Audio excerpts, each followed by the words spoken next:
We've had a very interesting Bitcoin price action during the past week. And in this week video, I'm going to walk you through my Bitcoin weekly outlook plan. But before we get started, I'm also going to walk you through the trades that we took during the week. This isn't a financial advice.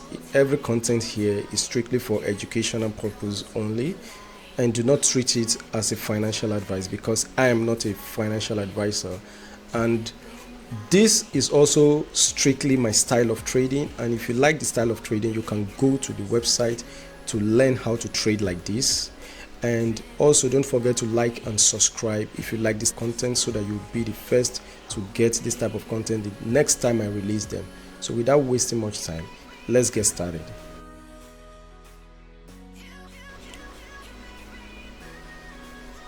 So all through last week, on Monday, this was the entire trade plan for the week. I was expecting an ABC price correction to the downside. So on Monday, I wanted to enter a long trade because the price location was in perfect confluence with the daily horizontal support level and weekly naked point of control, and also confluence with the uptrend anchored VWAP. So when price got there, I didn't quite get the bullish reaction that I wanted to see. So as you can see, price run through the region like a hot knife through butter. There was no slowdown in price, and I gave a notification, I gave a sign that long on the reclaim of the daily level. So there was no daily level reclaim on Monday, so there was no trade. That was how I stayed out of this trade on Monday. Then on Tuesday, continuation from there, the support level was broken, POC, weekly and POC, daily horizontal support level. Then price retested it. I was tracking the momentum to the downside. Price retested that level as resistance, so I entered a short trade from there. And the trade was successful. Tuesday, we had a successful short trade. And later on that Tuesday, this was a trade follow-up. It was the end of the impulse, and I was planning to take a counter trend trade, which was this. The long was also a successful trade. So on Tuesday, there was a short and a long trade, and this was the result of the long trade. And on Wednesday, August 12th, which was the news day, there was news event, and I wanted to short from this region, $64,000 region, and stop loss should be at the invalidation of wave B, which is usually the golden pocket. And as soon as price got to this region, there was a bearish reaction after just immediately on the news release by 1:30 p.m. on Wednesday. So after closing the long, I fill up the short trade. I took a very aggressive short trade that day, and on Thursday price started retracing. After that, this was the short, and on Thursday there was also another short trade on Thursday, which eventually gave this. So this was it, and this was the Thursday short trade results, and the short trade actually played into Friday and even up to the weekend that we currently are now. So that was all about the trade that we took during the week. Now back into the chart. Currently we do not have much level to cover. The level that I am going to be looking out for still remains the same, from this overall low to this high. This movement from this low to this high, pulling the Fibonacci retracement from this low to this high. You can see that I'm still very much waiting for these golden pockets to get claimed by price, for price to hit the golden pocket. And after seeing the price taking out this liquidity, this entire liquidity, I want to see price take it out, this liquidity here, into the golden pocket. To make a lot of sense for price to come into this level, then enter a long and target the high of the range, which is this previous high. Then alternatively, there is a liquidity below here, so could price do something like this today, take out that liquidity and bounce? That really wouldn't make a lot of sense, although it doesn't really have to make sense. But for price to claim the liquidity below this low, it has to extend to this ugly lows here, clear the entire liquidity, then bounce. That would be my preferred, the most preferred scenario for price, and also the pulling the volume profile to cover the entire range, pulling the fixed range volume profile to cover this entire range. You see that that region is also in perfect confluence with value area low of the volume profile of this entire range.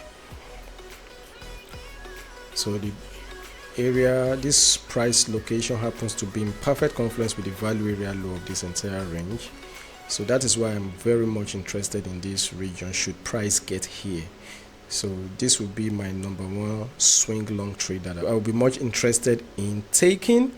And also price could break below here, perhaps slow down. If we get a price slowdown, get into that level, reaction, slow down, then bounce. But the moment price breaks through this entire level and starts dropping or hitting the daily level, the trade will no longer be a higher probability trade. I'll be expecting the price to take out this sub 57k region. So that's one. Another scenario that I see on price now is, let me take out this fixed range volume profile, take out this golden pocket, go into a lower time frame,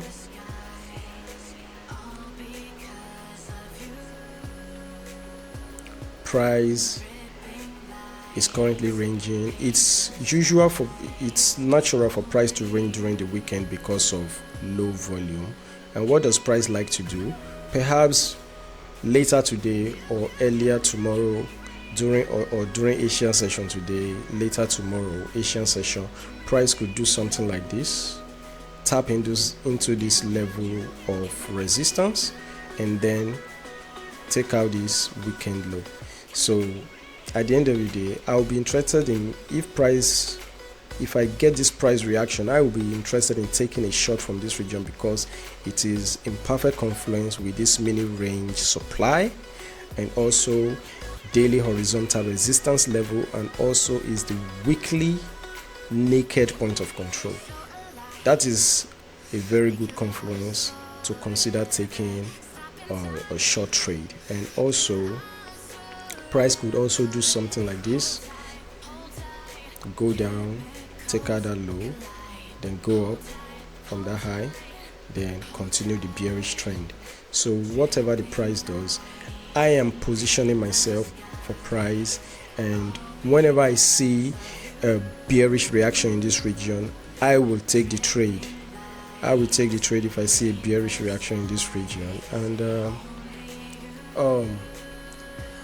another scenario would be going to 4 hours time frame. I can see a potential triangle forming on the price action. Let me view that. So I can see a potential symmetrical triangle forming on the price action. So with this formation, this is also a possible case scenario. Price could also give this pattern and break out to the upside. So when we have a symmetrical triangle like this, the target is usually taking out the high here, and price is expected to go there. In this scenario, this low is expected to hold, because if price breaks above this region, backtest it as support and get a reaction from this zone back into the daily horizontal support. The weekly naked point of control will equally act as support. If price bounce on this region, this low becomes the invalidation and the target will be the high. So this is also another possible case for the week ahead. So that is all for the weekly Bitcoin outlook. And what else? Is there anything else that I haven't covered? That's basically all for now. With that being said, don't forget to always trade smart, trade responsibly, always use your stop loss. No one knows for sure what price is going to do. All we can do as traders is position ourselves for both bullish and bearish case scenario. In case price gets there, we will be prepared to take those trades. So that's all I have for the weekly outlook. If you like this type of content, don't forget once again to like and subscribe. Hit the bell for notifications so that you'll be the first to get this type of content whenever I release them. Do enjoy the rest of your week, guys.